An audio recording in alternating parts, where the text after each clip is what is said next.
Hello friends, welcome to my YouTube channel Saloni quest. आज है 7 अप्रैल 2025 से जितने भी इम्पोर्टेंट करंट अफेयर्स बनते हैं उन्हें हम इस वीडियो में डिस्कस करते हैं। तो चलिए स्टार्ट करते हैं। हमारा पहला क्वेश्चन है, भारतीय रिजर्व बैंक का नया डिप्टी गवर्नर किसे नियुक्त किया गया है? Who has been appointed as the new deputy governor of the Reserve Bank of India? Doctor Poonam Gupta जो है किसकी आरबीआई की न्यू डिप्टी गवर्नर नियुक्त की गई हैं हाल ही में आरबीआई की स्थापना 1 अप्रैल 1935 को हुई थी। अभी 2025 में 26वें नंबर के संजय मल्होत्रा आरबीआई के 26वें नंबर के गवर्नर बन चुके हैं। अगर इसके पहले पूर्व गवर्नर थे 25वें नंबर के, कौन थे? शक्तिकांत दास जी, जो कि अब प्रधानमंत्री जी के प्रधान सचिव 2 बन चुके हैं। अगर प्रधान सचिव 2 शक्तिकांत दास जी हैं तो प्रधान सचिव 1 हैं पीके मिश्रा जी। अगर आरबीआई की स्थापना जैसे कि 1935 में हुई थी और आरबीआई की 1935 में स्थापना हुई, तो इस बार 2035 जब आएगा तो आरबीआई की पूरे शताब्दी 100 साल पूरे हो जाएंगे। एंड आरबीआई ने अभी अपना स्थापना 1990वां वर्षगांठ मनाई है आरबीआई ने। कहाँ पर? मुंबई में आरबीआई का हेडक्वार्टर भी है। आरबीआई के पहले भारतीय जो गवर्नर थे वो थे सीडी देशमुख। कौन थे? सीडी देशमुख गवर्नर थे पहले आरबीआई के पहले। नेक्स्ट क्वेश्चन की बात करें, आगामी बोहाग बिहू उत्सव किस पूर्वोत्तर राज्य में मनाया जाता है? आगामी बोहाग बिहू उत्सव तो ये मनाया जाता है असम राज्य में। पूर्वोत्तर राज्य है असम। असम में बिहू 3 प्रकार के होते हैं, तो यहाँ पर बोहाग बिहू त्यौहार असम राज्य में मनाया जाता है और इसे असमिया नव वर्ष की शुरुआत का प्रतीक माना जाता है। असमिया नव वर्ष की शुरुआत का प्रतीक किसे माना जाता है? बोहाग बिहू को। यह त्यौहार हर साल अप्रैल महीने में मनाया जाता है, जैसा कि अप्रैल महीना है। बोहाग बिहू त्यौहार की अगर खास बात बताया जाए तो यह त्यौहार कृषि के लिए जुड़ा हुआ है, कृषि समाज से जुड़ा हुआ है। त्यौहार वसंत ऋतु के आगमन का प्रतीक होता है। पूरे राज्य में बड़े उत्साह के साथ में मनाया जाता है। बैसागु असम में मनाया जाए। अगर और त्यौहार की बात की जाए तो अली ए लिगांग, बाइखो, रोंकर, रजनी गबरा, हरनी गबरा। अम्बुबासी मेला होता है। कहाँ पर? ये अम्बुबासी मेला आयोजित किया जाता है। जोनबिल मेला यहीं पर होता है। बैसागु ये भी यहीं पर होता है। कहाँ पर? असम राज्य की बात हो रही है।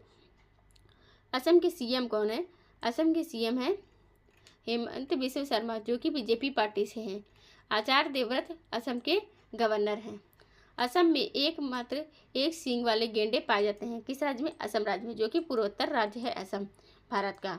यहीं पर एक सींग वाले गेंडे पाए जाते हैं। झीलों की अगर बात करें तो डफलोंग झील है, चंडूबी झील है, डिपाली झील है, शिव सागर झील है, तमरंगा झील है, डिगबोई झील है, दीपोर झील है, सोनबिल और दिहिंग लेक है। नेशनल पार्क की बात करें तो रायसीना है, काजीरंगा है, मानस है, नामेरी, औरंग और डिब्रूगढ़, सेखोवा, दिहिंग पटकाई, ये सब है नेशनल पार्क।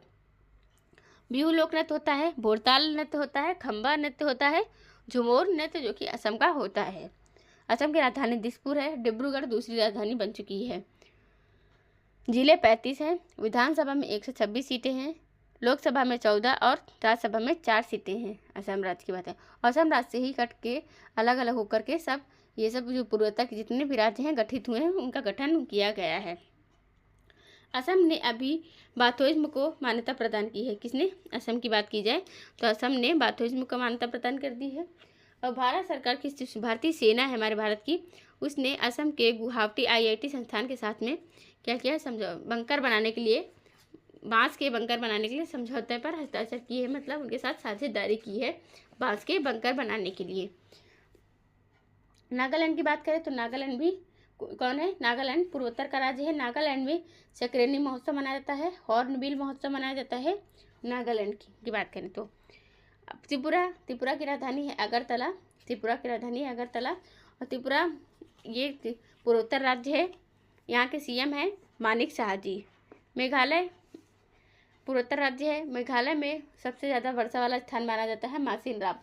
यहीं पर खासी जयंतिया पहाड़ियाँ यहीं पर पाई जाती हैं। मेघालय की बात की जाए तो। नेक्स्ट क्वेश्चन की बात करें, हाल ही में रवि कुमार का 71 साल की उम्र में आयु में जो निधन हुआ है वे कौन थे? तो रवि कुमार कौन थे जिनका 71 साल की आयु में निधन हो चुका है? रवि कुमार एक एक्टर थे, अभिनेता थे। रवि कुमार जी जो 1970 और 80 के दशक में मलयालम और तमिल फिल्मों में अपनी रोमांटिक भूमिकाओं के लिए मशहूर दिग्गज अभिनेता रवि कुमार का 4 अप्रैल को 2025 को चेन्नई के एक प्राइवेट अस्पताल में उनकी निधन हो चुका है। उनका कितने साल में, 71 वर्ष की उम्र में इनका निधन हो चुका है।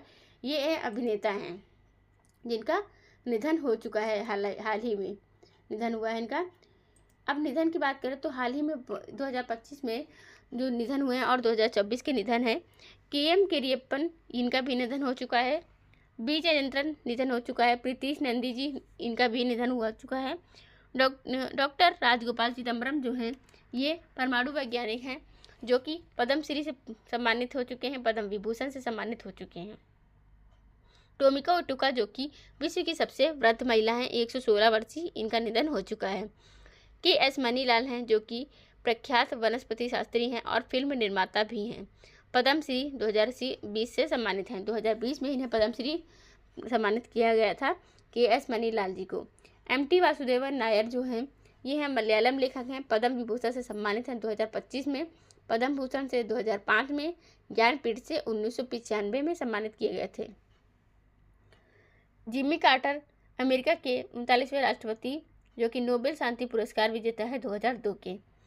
ओसामू सुजुकी जो कि सुजुकी मोटर के पूर्व अध्यक्ष है, पद्म विभूषण से सम्मानित हैं 2025 और पद्म भूषण से 2007 से। डॉक्टर मनमोहन सिंह जो कि भारत के पूर्व 13वें नंबर के प्रधानमंत्री थे, पद्म विभूषण से सम्मानित हैं 1987 में। श्याम बेनेगल का निधन हो चुका है, फिल्म निर्माता थे, पद्मश्री से सम्मानित हैं 1976 में, पद्म भूषण से 1991 में और पद्म दादा साहब फाल्के पुरस्कार 2005 की बात करें तो। ओम प्रकाश घोटाला जो कि हरियाणा के पूर्व CM रह चुके हैं 5 बार लगातार, इन सबका हाल ही में निधन हुआ है, पिछले लास्ट ईयर पे निधन हो चुके हैं। अब नेक्स्ट क्वेश्चन की बात करें, केंद्रीय मंत्री जयंत सिंह चौधरी ने कहाँ solar mobile one training units का शुभारंभ किया है?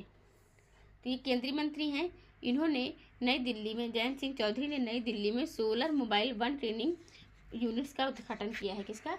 Solar mobile one training units का उद्घाटन किया है। नई दिल्ली में ESIC का 74वां स्थापना दिवस मनाया गया है। राष्ट्रपति भवन में उद्यान उत्सव 2 फरवरी को होगा। 1 अप्रैल 2025 से 15 साल पुराने जितने भी वाहन होंगे उनको पेट्रोल नहीं दिया जाएगा। विश्व पैरा एथलेटिक्स ग्रैंड प्रिक्स 2025 का आयोजन यहीं पर हुआ। ग्रामीण भारत महोत्सव 2025 का आयोजन हुआ है। आदिवासी जनजाति महोत्सव आयोजित किया गया। विश्व पुस्तक मेला का आयोजन किसके द्वारा? राष्ट्रपति जी के द्वारा किया गया है नई दिल्ली में। नई दिल्ली की 4थे नंबर की CM बन गई हैं रेखा गुप्ता जी, ये नई दिल्ली की CM बन चुकी हैं। पटना बिहार की राजधानी है, शिलोंग मेघालय की राजधानी है, पश्चिम बंगाल की राजधानी है, कोलकाता नई दिल्ली भारत की राजधानी है। नेक्स्ट क्वेश्चन की बात करें तो national payments corporation of India NPCI में कार्यकारी निदेशक के रूप में किसे नियुक्त किया गया है? सोहिनी राजोला जो हैं इन्हें national payment corporation of India NPCI के कार्यकारी निदेशक के रूप में नियुक्त किया गया है। सोहिनी राजोला जी को बात करें तो ये नियुक्तियों की अगर बात की जाए तो ये तो हो चुकी हैं, जिनका अभी क्या हुआ, नियुक्ति हुई है सोहिनी राजोला की NPCI में। और भी नियुक्तियाँ हुई हैं 2025 की अगर बात करें तो अंजू राठी राणा जी जो हैं ये हैं 2025 में पहली महिला विधि सचिव नियुक्त की गई हैं। अंजू राठी राणा की बात की जाए तो पहली महिला विधि सचिव हैं। अजीत रत्नाकर जोशी कार्यकारी निदेशक हैं RBI के। Ajay Bhadu government e-market GeM के नए CEO बने हैं। मनन कुमार मिश्रा 7वीं बार लगातार अध्यक्ष बन चुके हैं किसके? बार काउंसिल ऑफ इंडिया के। तुहिन कांता पांडे भारतीय प्रतिभूति और विनिमय बोर्ड SEBI के नए अध्यक्ष बन चुके हैं। यूनिलीवर के नए CEO बने हैं फर्नांडो फर्नांडीज। शक्तिकांत दास PM मोदी जी के दूसरे प्रधान सचिव 2 बने हैं शक्तिकांत, और PK मिश्रा पहले हैं। SBI कार्ड के नए MD और CEO की बात करें तो सलीला पांडे हैं। ज्ञानेश कुमार नए मुख्य चुनाव आयुक्त CEC नियुक्त किए गए हैं। चरणजोत सिंह नंदा जी जो हैं वो भारतीय चार्टर्ड अकाउंट संस्थान ICAI के अध्यक्ष नियुक्त किए गए हैं। हाल ही में 2025 की नियुक्तियां हैं ये सब। नेक्स्ट क्वेश्चन की बात करें, DRDO तथा भारतीय सेना ने कहां पर सेना संस्करण के 4 सफल प्रक्षेपण किए हैं? तो DRDO जो कि रक्षा अनुसंधान है भारत का, रक्षा अनुसंधान एवं विकास संगठन DRDO का फुल फॉर्म है, और भारतीय सेना ने 3 और 4 अप्रैल की बात करें 2025 को उड़ीसा के तट पर डॉक्टर APJ अब्दुल कलाम द्वीप से मध्यम दूरी की सतह से हवा में मार करने वाली मिसाइल MRSM का क्या किया, सेना के संस्करण के 4 सफल उड़ान परीक्षण किए हैं। 4 ऑपरेशनल उड़ान परीक्षण उच्च गति वाले हवाई लक्ष्यों के खिलाफ किए हैं। उड़ीसा के तट पर किसने किया है, DRDO तथा भारतीय सेना ने उड़ीसा के तट पर सेना संस्करण के 4 सफल प्रक्षेपण किए हैं। 1 जनवरी को किसको DRDO का स्थापना दिवस मनाया जाता है, 67वां स्थापना दिवस मनाया जा चुका है DRDO का। DRDO की स्थापना हुई थी 1958 को। 1958 को नासा की स्थापना की गई थी, जो कि अमेरिका की स्पेस एजेंसी है। भारत की स्पेस एजेंसी इसरो है। नेक्स्ट क्वेश्चन की बात करें,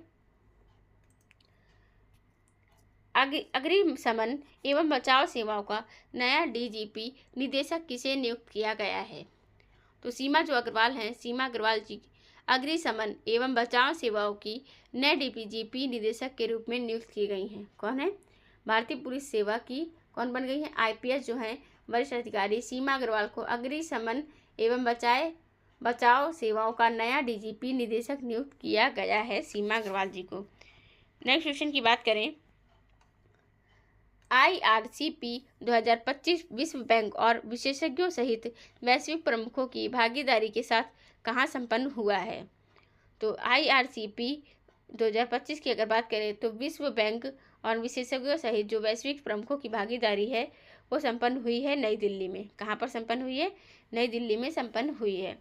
बेंगलुरु कर्नाटक की राजधानी है, नई दिल्ली भारत की, गांधीनगर गुजरात की राजधानी है। नेक्स्ट क्वेश्चन की बात करें, हाल ही में जलवायु जोखिम सूचकांक CRI 2025 के अनुसार भारत 1993 और 2023 के बीच में चरम मौसम की घटनाओं से सबसे अधिक प्रभावित शीर्ष 10 देशों में से कौन से स्थान पर है। भारत जो देश है वो 6 नंबर पर, 6वें नंबर पर है। जलवायु जोखिम सूचकांक की अगर बात की जाए तो भारत का जो स्थान है वो कौन से नंबर पर है, 6ठे नंबर पर है। किसके अनुसार, CRI की बात हो रही है, जलवायु जोखिम सूचकांक की बात हो रही। इसमें रैंकिंग से पता चलता है कि 93 से और 22 में डोमिनिका जो चीन और होंडुरास चरम मौसम की घटनाओं के प्रभाव से सबसे अधिक प्रभावित देश थे। रैंकिंग से पता चलता है कि पाकिस्तान, बेल्जियम और इटली 2022 में चरम मौसम की घटनाओं के प्रभावों से सबसे अधिक प्रभावी होंगे। अब अगर इनकी जैसे कि ये सब है नियुक्तियाँ की कौन से नंबर पर कौन सा भारत देश की, अगर भारत की रैंकिंग की बात की जाए तो जिसमें ग्लोबल फायर पावर इंडेक्स में भारत देश जो है वो 4थे नंबर पर। किस नंबर पर है, ग्लोबल फायर पावर इंडेक्स की बात करें तो भारत देश 4th नंबर पर है। इसी तरह अगर हेनले पासपोर्ट इंडेक्स की बात की जाए तो भारत देश की जो रैंकिंग है वो 80वें नंबर पर है। कौन से नंबर पर है, 80 नंबर पर भारत की रैंकिंग है ग्लोबल फायर पावर, इसकी ग्लोबल फायर पावर में 4थे नंबर पर, हेनले पासपोर्ट इंडेक्स में 80 नंबर पर। और अगर अंतर्राष्ट्रीय प्रसन्नता दिवस की बात करें जो कि 20 मार्च को मनाया जाता है तो खुशी सूचकांक की बात करें, विश्व खुशी सूचकांक में भारत देश है किस नंबर पर, ये है 118वें नंबर पर हो गया है भारत देश की बात की जाए तो।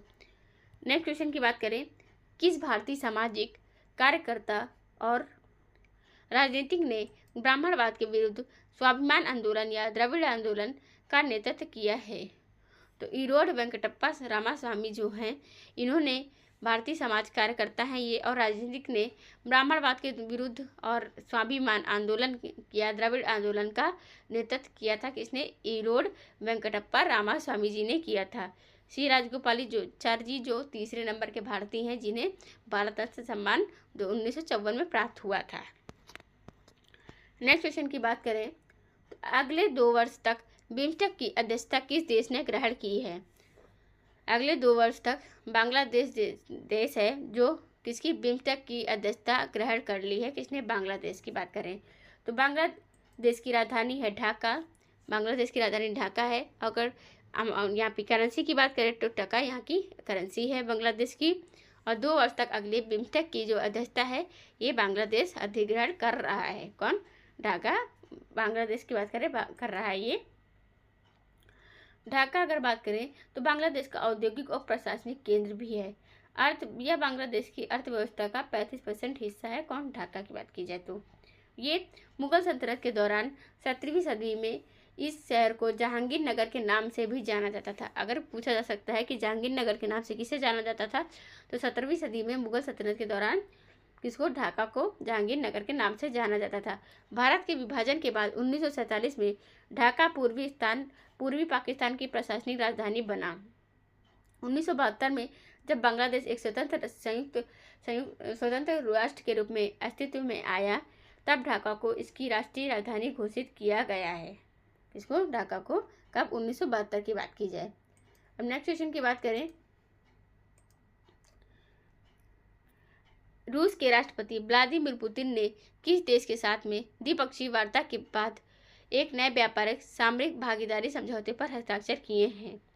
तो रूस के राष्ट्रपति जो व्लादिमीर पुतिन हैं, उन्होंने ईरान देश के साथ में द्विपक्षीय वार्ता के साथ बाद एक नए व्यापारिक सामरिक और भागीदारी समझौते पर भी हस्ताक्षर किए हैं। किसने? पुतिन ने, व्लादिमीर पुतिन है। पहले तो द्विपक्षीय वार्ता की, उसके बाद एक नए व्यापार मतलब उस पर भागीदारी साझेदारी हासिल कर ली, इन्होंने समझौते पर हस्ताक्षर कर लिए। किसके साथ में? रूस ने ईरान के साथ में। रूस और यूक्रेन की लड़ाई चल रही थी, अभी तक युद्ध चल रहा था। अफगानिस्तान भारत का पड़ोसी देश है। कंबोडिया में अंकोर वाट मंदिर है, जो दुनिया का जो कि सबसे बड़ा मंदिर माना जाता है विष्णु जी का। साइप्रस ये भी एक देश है। नेक्स्ट क्वेश्चन की बात करें, हाल ही में राष्ट्रीय आपदा मोचन बल एनडीआरएफ ने अपना कौन सा स्थापना दिवस मनाया है? तो आपदा मोचन बल की बात करें, एनडीआरएफ ने अपना 20वां स्थापना दिवस मनाया है। किसने? एनडीआरएफ ने अपना 20वां स्थापना दिवस मनाया है। ये 19 जनवरी को मनाया जाता है एनडीआरएफ का स्थापना दिवस हर साल। 2006 से इसकी शुरुआत हुई थी। नई दिल्ली में राष्ट्रीय आपदा मोचन जो है एनडीआरएफ की स्थापना दिवस मनाया गया। तब से एनडीआरएफ स्थापना दिवस हर साल 19 जनवरी को मनाया जाने लगा है। इसकी स्थापना 19 जनवरी 2006 को हुई थी। नेक्स्ट क्वेश्चन की बात करें, education and nutrition learn to eat well नामक रिपोर्ट किसके द्वारा प्रकाशित की गई है? तो यूनेस्को के द्वारा ये रिपोर्ट प्रकाशित की गई है। एजुकेशन एंड न्यूट्रिशन मतलब ईट, लर्न टू ईट वेल, मतलब सरकारी स्कूलों में भोजन को लेकर के चिंता जताई जा रही थी, इसलिए यह रिपोर्ट 27-28 मार्च 2025 को फ्रांस में आयोजित की गई न्यूट्रिशन फॉर ग्रोथ कार्यक्रम के दौरान जारी की गई है। इस रिपोर्ट को तैयार करने में research consortium for school health and nutrition की मदद ली गई है। स्कूलों में मिलने वाले भोजन की पोषण गुणवत्ता पर चिंता जताई गई है। सरकारों से स्कूलों में खाद्य मानकों में सुधार करने का आह्वान किया गया है। दुनिया भर में 161 देश हैं, जो कि 418 मिलियन बच्चे स्कूल भोजन प्राप्त करते हैं। 418 मिलियन बच्चे स्कूलों से। दुनिया भर में 2 में से 1 स्कूल जो है भोजन में पर्याप्त फल और सब्जियां नहीं दे पाता है, नहीं मिलती है। पिछले 2 दशक में 100 से ज़्यादा देशों में बचपन में ज़्यादा वजन और मोटापे की दर दोगुनी देखी गई है। ये यूनेस्को के अकॉर्डिंग है। यूनेस्को ने मार्च में फ्रांस द्वारा आयोजित विकास के लिए पोषण शिखर सम्मेलन के दौरान अपनी वैश्विक रिपोर्ट शिक्षा और पोषण अच्छा खाना सीखें जारी की है। ये इसलिए यूनेस्को की बात हो रही है। यूनेस्को की स्थापना कब हुई थी? इसका हेडक्वार्टर कहाँ है? तो यूनेस्को की अगर बात करें तो 16 नवंबर 1945 को इसकी स्थापना हुई थी। किसकी? यूनेस्को की। यूएन की भी और यूएनओ, इन तीनों की स्थापना कब हुई थी? 1945 को हुई थी। और इसकी जो यूनेस्को की है 16 नवंबर को हुई थी। मुख्यालय की बात करें तो ये मुख्यालय फ्रांस की राजधानी पेरिस में स्थित है। किसका? यूनेस्को का। इसका मुख्यालय मैसन डे यूनेस्को नाम की इमारत में है। इस इमारत का उद्घाटन 3 नवंबर 1958 को हुआ था। यूनेस्को का फुल फॉर्म है संयुक्त राष्ट्र शैक्षिक, वैज्ञानिक और सांस्कृतिक संगठन है। 21 राष्ट्रीय कार्यालय और 27 क्लस्टर कार्यालय इसमें हैं। अब नेक्स्ट क्वेश्चन की बात करें, हाल ही में 47वां national junior girls handball tournament कहाँ आयोजित किया गया है? तो 47वां जो है national junior girls handball tournament है वो आयोजित किया गया है लखनऊ में। उत्तर प्रदेश की राजधानी है लखनऊ। यहीं पर क्या आयोजित किया गया है? गर्ल्स टूर्नामेंट जो कि आयोजित किया गया है। National junior girls handball tournament है 47वां। लखनऊ को नवाबों के शहर के नाम से भी जाना जाता है। ये उत्तर प्रदेश की राजधानी है। सीएम है योगी आदित्यनाथ, गवर्नर आनंदीबेन पटेल। जिले 75, 403 विधानसभा में सीटें, 100 विधान परिषद में, 80 लोकसभा में, 31 राज्यसभा में। 8 राज्यों से अपनी सीमा साझा करता है। उत्तराखंड, हिमाचल प्रदेश, हरियाणा, दिल्ली से एक केंद्र शासित प्रदेश है जिससे दिल्ली से साझा करता है। राजस्थान, मध्य प्रदेश और छत्तीसगढ़ बिहार से अपनी सीमा साझा करता है। सुरहातार, रामगढ़ताल, गोविंद बल्लभ पंत सागर झील, मोती झील यहाँ की झीलें हैं। गोविंद बल्लभ पंत सागर झील एकमात्र कृत्रिम झील है जो कि भारत की सबसे बड़ी झील है। सोनभद्र जिले में स्थित है, उत्तर प्रदेश के। दुधवा राष्ट्रीय उद्यान है।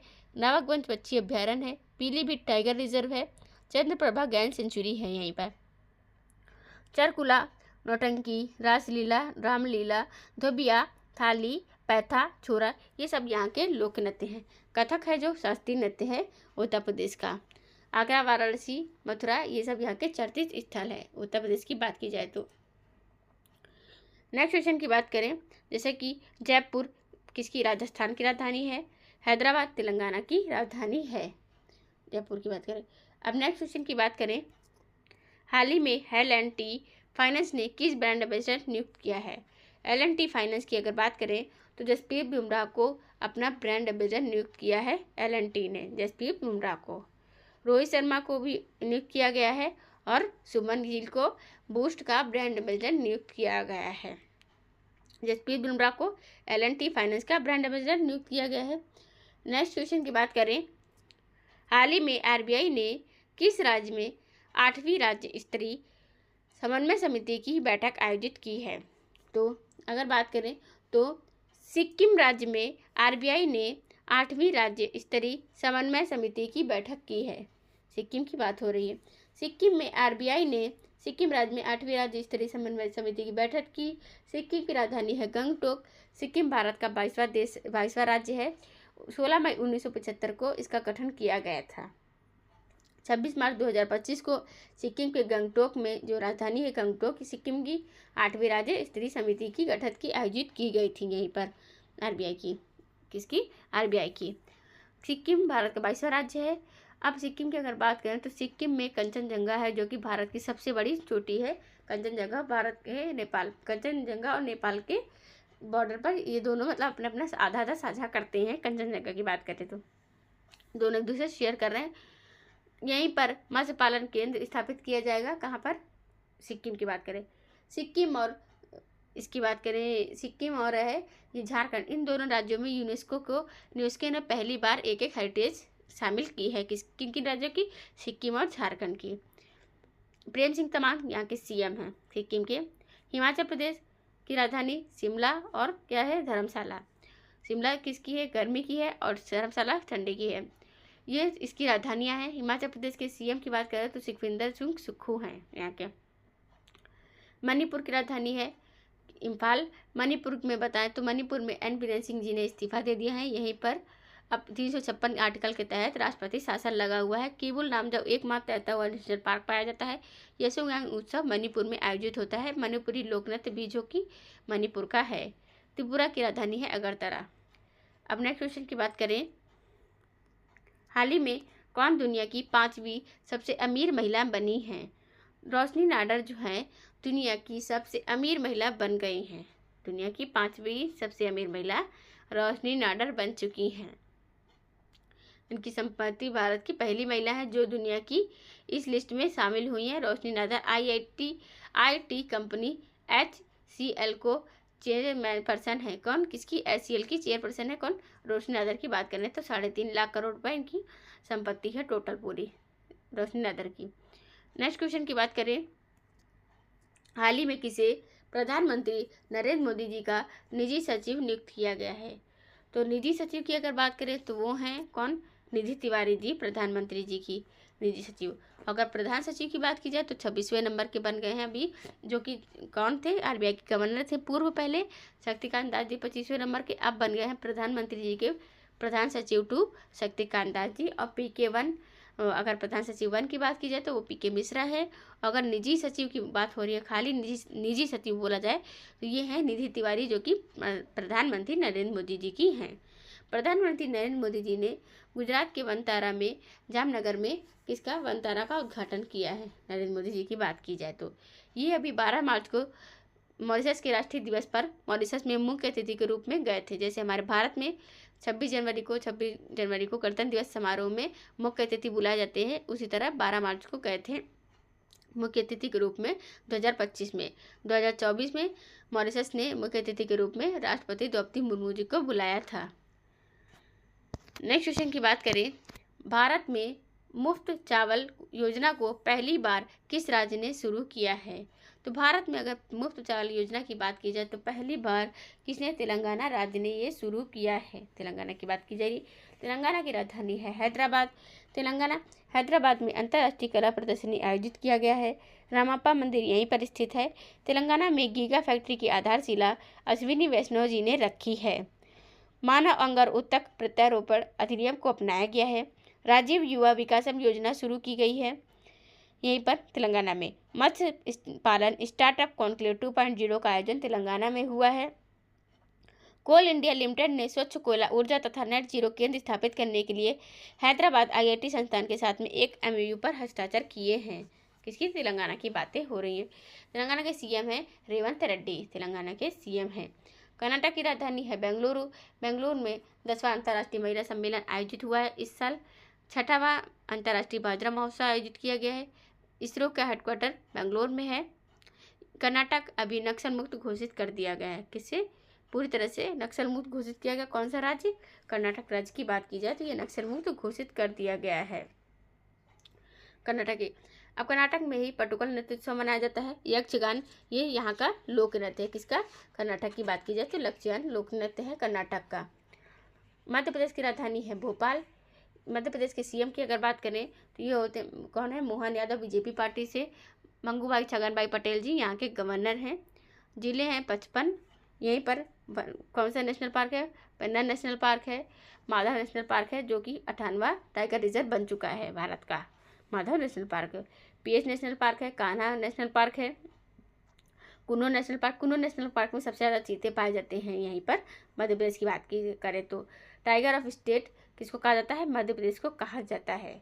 यहीं पर 139 खजुराहो नृत्य कलाकारों ने लगातार 24 घंटे डांस करके गिनीज वर्ल्ड रिकॉर्ड बनाया है मध्य प्रदेश की बात करें तो। बिहार की राजधानी पटना है। CM है नीतीश कुमार। यहीं पर ग्रामीण क्रिकेट लीग आयोजित किया जाएगा बिहार में। बिहार में जार्जेटिन डांस होता है और मधुबनी पेंटिंग भी बिहार की ही है। हे गाइस, आपको ये वीडियो कैसी लगी? अगर वीडियो अच्छी लगी हो तो कमेंट बॉक्स में कमेंट करके जरूर बताइएगा। एंड अगर आपने अभी तक हमारे चैनल को सब्सक्राइब नहीं किया है तो चैनल को सब्सक्राइब कर ले एंड बेल आइकन को ऑन